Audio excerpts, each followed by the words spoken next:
بیننده عزیز سلام. آزمون جمهوریوی علم فروغی معرفت اقدام معرفت پرورانه است که می تواند در جامعه تحولات علمی را به وجود دارد.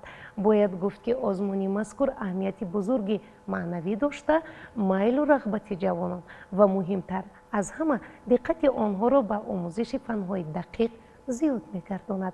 آزمون جمهوریوی علم فروغی معرفت در شرایط امروزه در رشد علم‌های دقیق، ریاضی، طبیعت شناسی و تفکر تکنیکی جوانان مهم و سریع بود.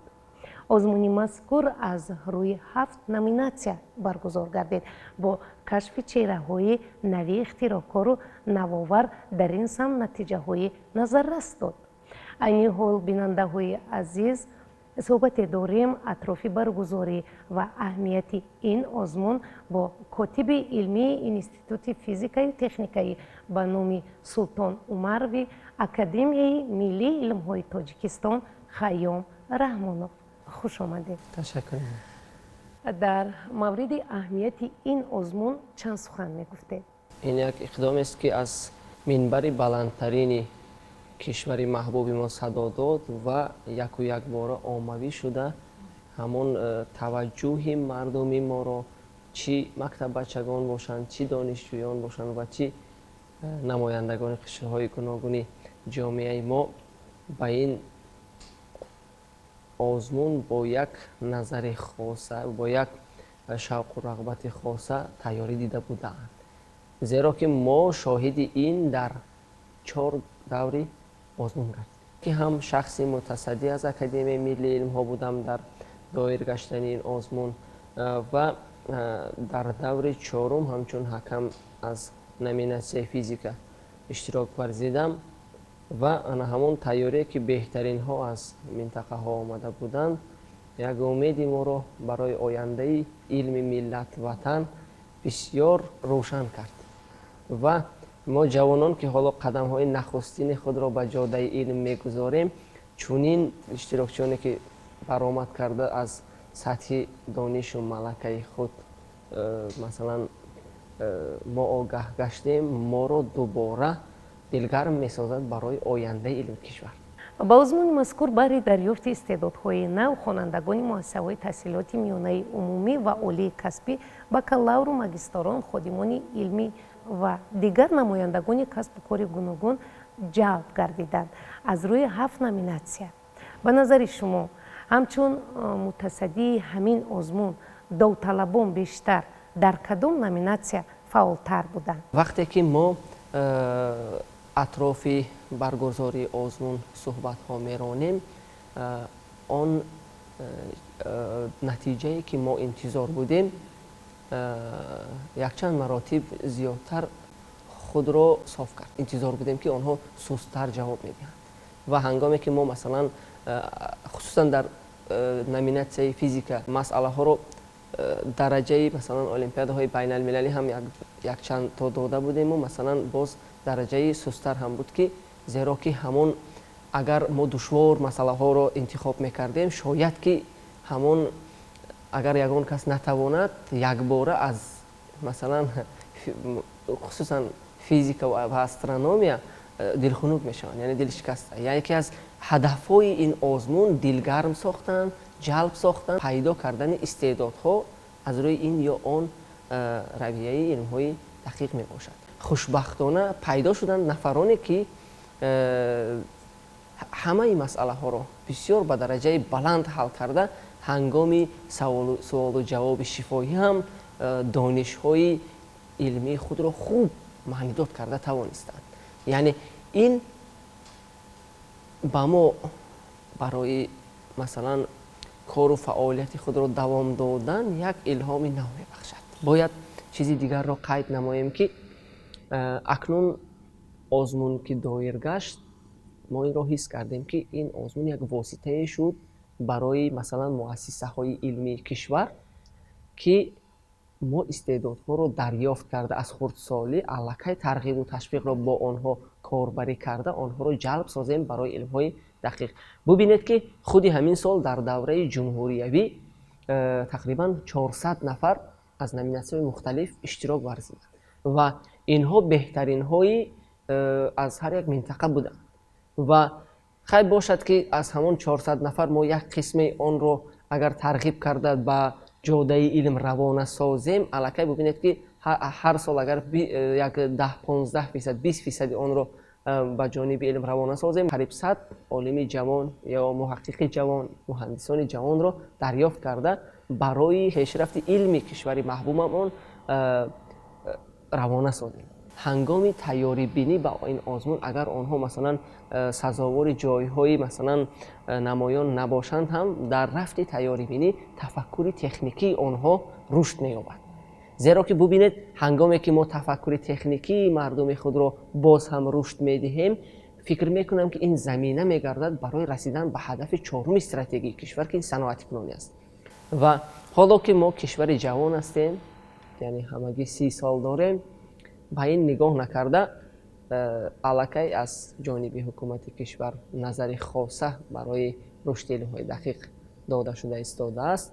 من امینم که در 5 ساله اولی که وقتی که ما نتیجه گیری میکنیم از این اقدام ها، باشد که دولت ما هم مثلا به یک جای خاصه خود را در عرصه بین المللی خواهد داشت. زیرا که ببینید همون نفرانی بودند که نورسانی که در آزمونی ما اشتراک کردند در آزمون‌های بین المللی هم الکی با جایزه های خوب برگشتند.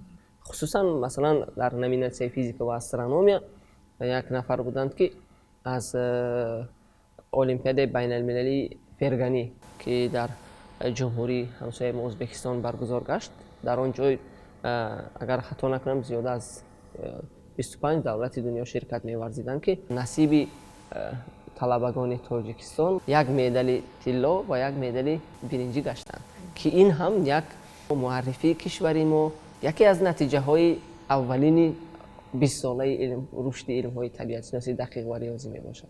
از کدام عامل ها باید استفاده بریم تا جوانان و نورسان به آموزش علم های دقیق رو بیارند و دلگرمی پیدا کنند؟ حالا که ببینید از جانب حکومت کشور چنین اقدام ها هست، مثلا آموزگاران انا قشر جامعه که به تعلیم دهی فرا گرفته شدند، آنها الکی گفته می توانند یعنی ترغیب کرده همون روحیه وطن دوستی را در عمق مثلا کودک جا کرده و شوق آنها را بیدار ساختن برای آموزش علم های دقیق. زیرا که ببینید وقتی که شخص با علم های دقیق وارد می گردد، اگر صدقاً شوق و ذوق او بیدار گردد، با او الکی انا همون عامل های اقتصادی مهم نمی شود. زیرا که من با باوری کامل گفته می توانم که مثلا یک عالم باشد که یک کشفیات کرد و یا یک قانونیت را آموخته، یک درک معنی نموده، نتیجه خود را پیشنهاد کرد و در یگان مجله خوبی بین المللی چاپ شد و مثلا دوره های علمی جهان اعتراف کردن، بسیار خوشحال می شود نسبت آن مثلا تاجری که میلیون ها دلار به دست می آورد. زیرا که قیاس دادن ممکن است. ما حالا باید همین قسمت ترغیب و تشویق را خوب براهمانیم. در دوره جمهوریوی آزمون چنین طلبگان آمدند که باور کنید یک غناوت علمی برداشت کردیم، یک این چیز است و همین آموزگاران می توانند که با استفاده از این مثلا اقدام های حکومت کشور حرف گفته انا همون در عمق کودک شوق و ذوق آنها را بیدار گرداند.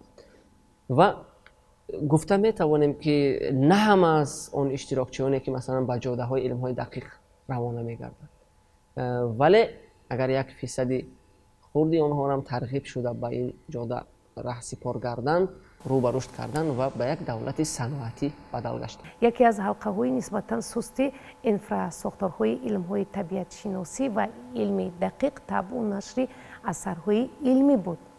برای حل این مسئله کدام تدبیرها اندیشیده شدند؟ حالا ببینید که اگر نسبت سالهای پیشین گوییم، ادبیات هایی که استفاده برده می شدند بسیار به زبان های خارجی بودند. ҳоло баъзаи адабиётҳое ки ба забони тоҷикӣ пешниҳод мешаванд ё тарҷума шудаанд ё масалан аз ҷониби муаллифон олимони масалан шинохтаи тоҷик аллакай ба нашр мерасанд зиёд гардидаанд. Вале ногуфта намонад ки масалан илмҳои дақиқ як сарҳади худро надорад. ҷиҳати омӯзиши адабиёт солҳои пешин масалан як кори илмӣ мешуд, дар як маҷалла чоп мешуд, давлати дигар ё шаҳри дигар интиқол меёфт, солҳо мегузаштанд. Ва ҳоло бубинед масалан шабакаҳои интернетӣ дар натиҷаи рушди илмҳои дақиқ шабакаи интернетӣ ба вуҷуд омад ва метавонад ки масалан як олим аз тоҷикистон истода бо як олими масалан олмонӣ ё ҷопонӣ мубодилаи афкор кунад ва бо дар назардошти таҳқиқотҳои он олим давом диҳад идеяҳои илмии худро. Яъне ки ин аллакай мусоидат карда истодааст барои босуръаттар рушд кардани илмҳои дақиқ. Ва аз ин лиҳоз забондонӣ ин яке аз муҳимтарин масалан омилҳои дар тамоми дунё бисёр корҳои илмӣ ба забони англисӣ чоп мешаванд. Аз ин лиҳоз дар масъалаи дастрас ёфтан ба адабиёт ягон мушкиле нест. Масалан дар озмун илмфуруғи маърифат дар давраи ҷумҳуриявӣ нафароне буданд ки ҳатто бо забони англисӣ баромад карда ҷавоб доданд. Ин як намунае буд.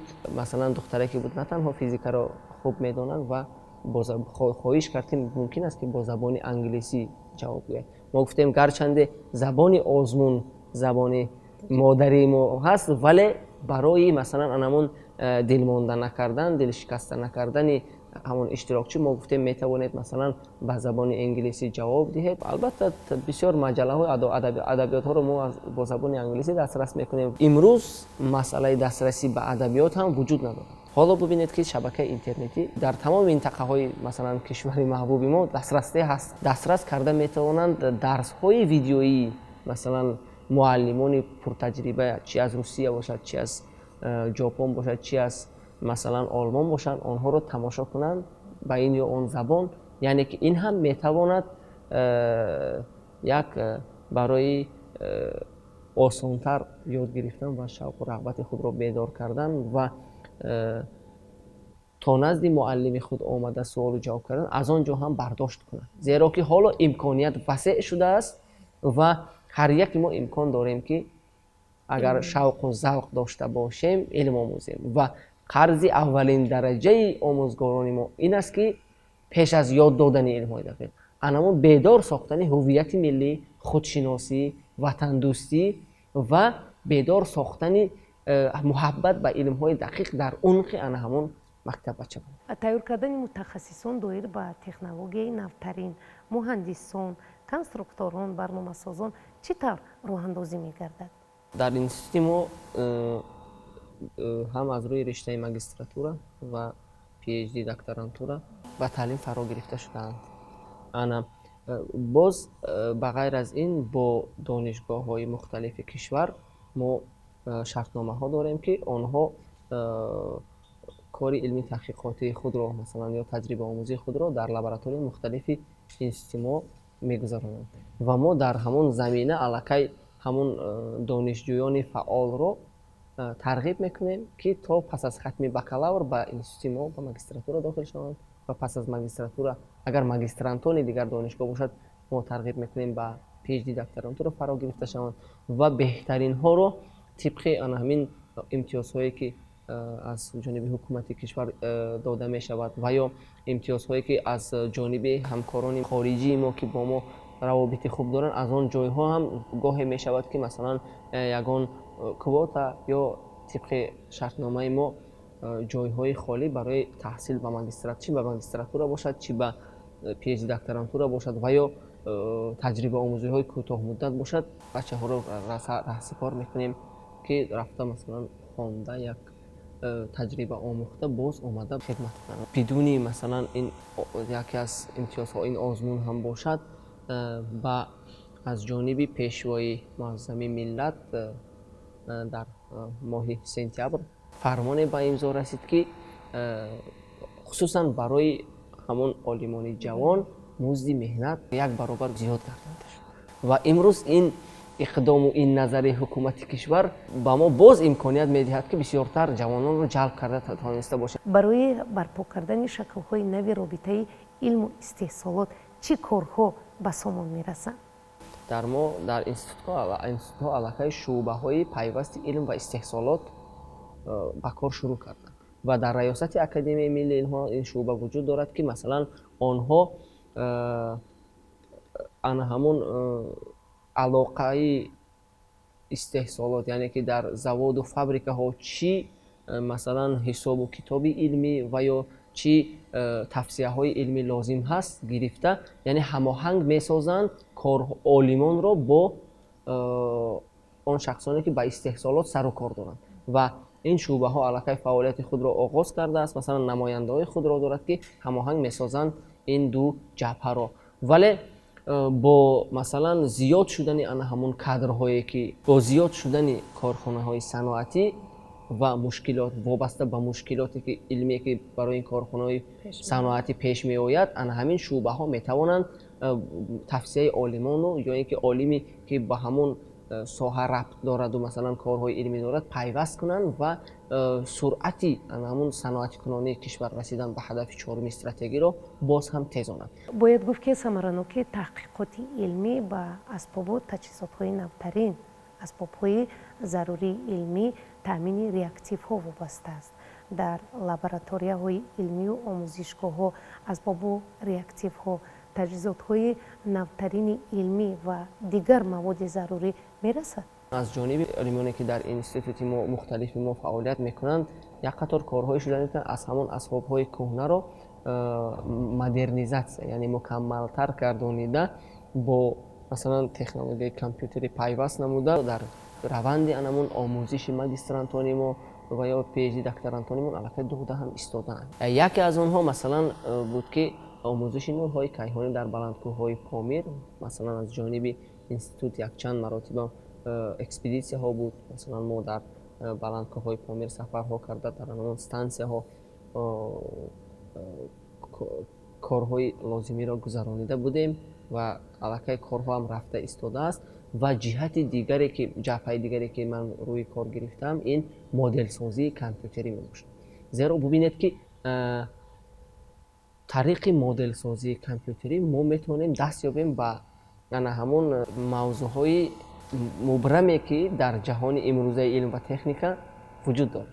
Яъне ки ҳамқадами замон ҳастем, гӯем ҳам хато намекунем. Зеро бубинед барои солҳои пешин ки то масалан ҳамин моделсозӣ рушд карда буд, агар ҳамчун мисол гӯем ки барои бинандагони хусусан навраси мо фаҳмо бошад, ана пеш аз ҳамин моделсозӣ аввал як материалро, якчанд намуди материалро месохтанд, озмоиш мегузарониданд ва 90% он материал корношоям буд ва ба партовгоҳҳо мепартофтанд. Ин чиз ва бубинед ки чӣ қадар масрафи калон буд барои ҳар як материалро масалан ё маводро синтез намудан. Ҳоло бубинед як маводро мо синтез мекунем, хосиятҳои онро дар таҷриба месанҷем ва модели синтезнамоӣ, яъне ҳамон нишон додани хосиятҳои ҳамон маводи синтезшударо дар компютер амсиласозӣ мекунем, яъне ки моделсозӣ мекунем. вақте ки модели сохтаи мо, барномаи мо ва анамон натиҷаи як таҷруба ки ба ҳам наздик шуданд, аллакай мо гуфта метавонем ки модели сохтагии мо дуруст аст. Ба ин як таҷриба такя намуда мо метавонем 100 маводро аллакай дар раванди моделсозӣ карда пешгӯӣ кунем ки кадоме аз ин маводҳоро мебояд синтез карду анамун таҷруба гузаронд ва кадом. Дар ҳақиқат дар вақте ки мо кор мекунем, тақрибан 70-80% маводҳое ки идея ба аввал меояд ки масалан синтез кардан ин ё он мавод ё илова намудани ягон модда, иваз гардонидани ягон структура барои хубтар гардонидани хосият онҳо дар раванди амсиласозӣ, яъне моделсозӣ мо гуфта метавонем ки намебояд ин экспериментро ё ин таҷрубаро гузаронд ва аллакай аз ҷиҳати иқтисодӣ хело ин муфид аст. Мо як гурӯҳ ҷавононем ки ҳоло ба ҳамин моделсозӣ сару кор дорем. Мо натиҷаҳои моделсозии худро бо ҳамон таҷрибаҳои гузаронидаи масалан ҳамтоёни хориҷии худ қиёс мекунем, якум, ё ин ки барои пешниҳоди масалан маводи нав натиҷаҳои моделсозии худро бо онҳо ҳамоҳанг месозем ва онҳо таҷруба гузаронида барои техника технология лозимияти ин мавод вуҷуд меояд, мо аллакай ҳамкориҳои хуб дорем ва дар ҳамдастагӣ маҷаллаҳои хуби илмӣ ҳам ба чоп мерасонем. Ин шӯҳрати илмии гурӯҳи моро дар арсаи байналмилалӣ мебардорад ва ин имкон медиҳад дар озмунҳо иштирок намуда, ана ҳамон грантҳоро дарёфт намуда барои рушди илми кишвари худ масраф кунем, барои тарбия намудан ва ё боз ҳам имкониятҳои зиёдтар додан ба анамон шогирдони худ, ки мехоҳем равона кунем ба омӯзиш, истифода барем. Гӯем, ки ҷавонони мо ҳамқадами олимони ҷавони кишварҳое ки имрӯз пешрафта ҳастанд, гӯем хато намекунем. Ин мусоидат менамояд барои боз ҳам ҷоннок гаштани ҳамкориҳо, барои боз ҳам ҷоннок гаштани анам корҳои илмӣ ва аз ҳама муҳим тайёр гаштани кадрҳои хуб, муҳандисон, олимон, ки бевосита дар ояндаи наздик метавонад мусоидат намоянд барои саломати кунонии кишвар. бинандаҳои азиз, суҳбате доштем бо котиби илмии Институти физикаю техникаи ба номи Султон Умарови Академияи миллии илмҳои Тоҷикистон Хайём Раҳмонов. Илм чароғи маърифат аст ва ҳар яки моро мебояд ки атрофи саводнокии насли ҷавони кишвар саҳмгузор бошему кӯшиш намоем ки насли босаводу бомаърифат ба воя расад. барномаҳои телевизиони Тоҷикистон идома дорад. мо бошем бо шумо хайр мегӯем то суҳбати оянда дар барномаи илм фуруғи маърифат. сеҳатманду сарбаланд бошед.